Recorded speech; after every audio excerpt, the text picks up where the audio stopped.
7월 10일 목요일 말씀으로 시작하는 아침입니다. 기도하시겠습니다.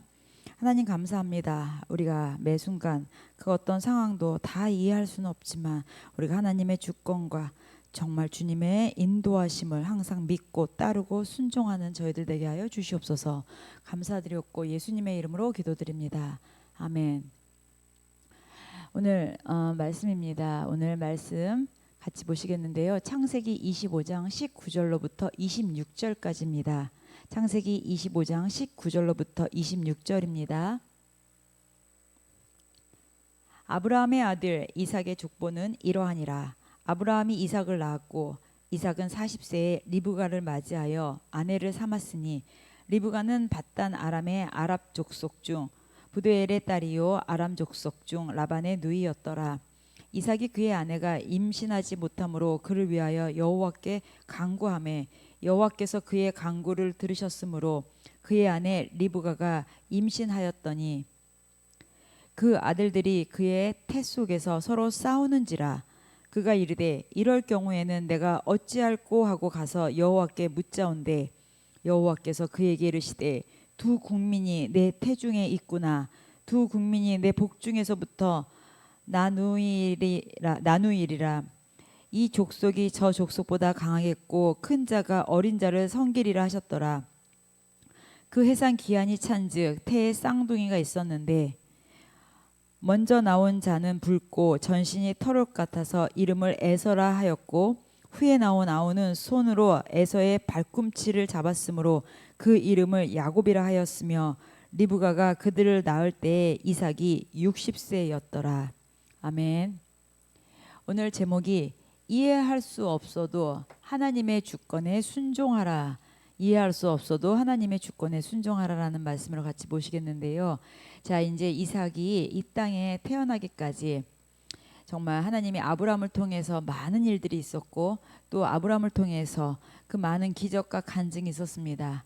이제 이삭이 때가 되었고 이삭이 이제 아버지의 어머니를 다 이제 하나님께로 보내고 자기는 결혼을 했습니다. 40세 리브가를 맞이하여 결혼을 했는데 결혼을 해서 아이가 없었습니다. 그래서 여호와께 간구하였죠. 자, 아브라함과 40년을 같이 살아온 이삭입니다. 그동안 하나님이 아버지에게 수없이 많은 약속을 하시고 또 선포하시고 인도하는 것을 옆에서 누구보다도 많이 보고 경험하고 체험했어요.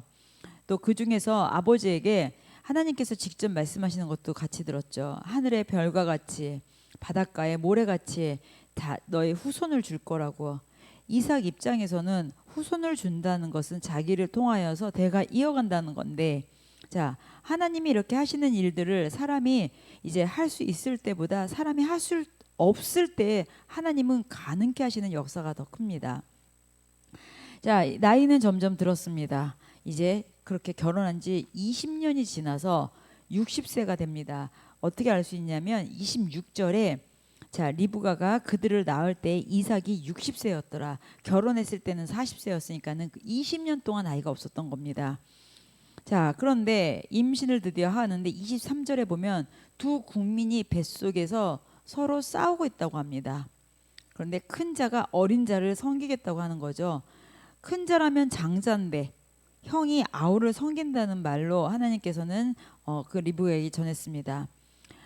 자, 보면은 하나님은 사람이 태어나기도 전에 어떻게 보면은 하나님의 마음대로 다 정해놓으신 거. 그러면 우리는 로봇인가요? 또 이렇게 물어보는 사람이 있겠죠. 자, 성경에 보면은요, 하나님은 토기장입니다.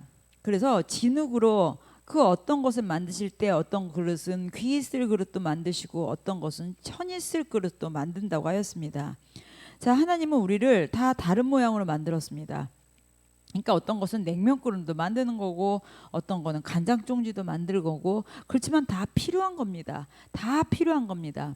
중요한 건 우리의 그 토기장이 되시는 주님께서는요, 우리에게 어떤 것을 요구하시지 않습니다. 왜냐면은 그 구원을 이루실 때 예수님 외에는 우리를 통해서 구원을 못 이루시기 때문입니다.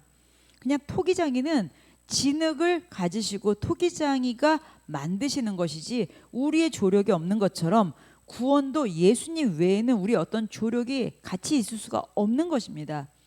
온전히 예수님 외에는 구원을 이룰 수가 없는 것입니다. 그럼 우리가 로봇인가요? 아닌 거죠. 자, 사람들은 보통 윤리나 도덕을 말하지만 우리는 예수님을 말합니다. 예수님 외에는 어떤 누구도 이 일을 할 수가 없습니다. 지지난주 제가 말씀드렸죠. 사람이 변할 수 있나요? 선한 일 하면 사람 변하나요? 자, 우리가 사도 바울 그 사울이 변화된 거 어떻게 생각하세요? 예수 그리스도, 예수님 때문에 변화될 수 있었습니다. 맞습니다. 우리는 자유 의지가 있지만 우리의 힘과 능으로는 아무것도 할 수가 없습니다. 우리는 예수님을 만나면 변화되는 것이 아니라 예수님을 만나면 예수님을 의지하고 살게 되는 것입니다. 예수님을 믿고 사는 것이고 예수님의 주권을 따라가게 되는 것입니다. 자, 그렇게 예수님은 이 땅에 우리한테 오셨습니다. 자, 이 본문을 통해서 작은 자, 큰 자의 개념, 또 복의 개념, 이 전부는 예수님이 이 땅에 오시는 계보를 통해 알 수 있습니다. 성경의 그 축복, 구약의 복이라는 것은요, 예수님이 오시는 그 계보를 이야기하는 것입니다. 형이냐 동생이냐의 문제가 아니라 예수님께서 오시는 계보를 하나님께서 주권적으로 인도하셨다는 것이죠. 이 사람이 장자잖아요. 아니요, 하나님께서 예수 그리스도의 계보를 하나님께서 정하셨다는 것입니다.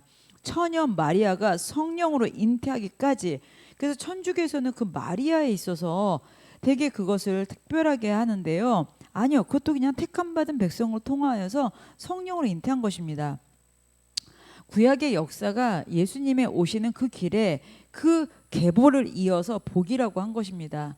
하나님이 뭐 마음대로 구원을 정해놨냐, 우린 로봇이냐, 우리는 그렇게 따지는 것이 아니라 예수님이 오실 그 길, 그 장자권은 하나님의 선택입니다. 오늘 자, 이삭이 20년 만에 아내를 통하여서 임신을 했죠. 그리고 두 자녀가 나왔습니다. 주님의 말씀대로 큰 자가 작은 자를 섬길 거라고. 여기에서 축복권은 뭡니까? 예수 그리스도 메시아가 오실 길을 연다는 그 축복입니다. 하나님이 육신적으로는 에서에게도 많은 복을 주셨습니다. 오늘 말씀을 통하여서 하나님께 순종하고 하나님의 주권을 우리가 인정하고, 우리가 어떠한 상황에 내 생각으로 내 이해로 되네, 이해가 되네 안 되네 할 것이 아니라 하나님의 절대적인 주권에 순종하고 신실하신 하나님을 믿고 의지하고 나가시기를 예수님의 이름으로 축복합니다. 기도하시겠습니다. 만군의 여호와 하나님, 감사합니다. 내가 하나님의 절대적인 주권을 온전히 신뢰하며 순종하고 따라나가는 주님의 귀한 자녀 되게 하여 주시옵소서. 오늘도 주님께서 인도하시고 복된 날, 거룩한 날 주님의 손에 맡겨드렸고 감사드리며 예수님의 이름으로 기도드립니다. 아멘. 오늘도 이해할 수 없더라도 하나님의 주권에 순종하고 나가시는 여러분들 되시기를 예수님의 이름으로 축복합니다. 기도하시겠습니다.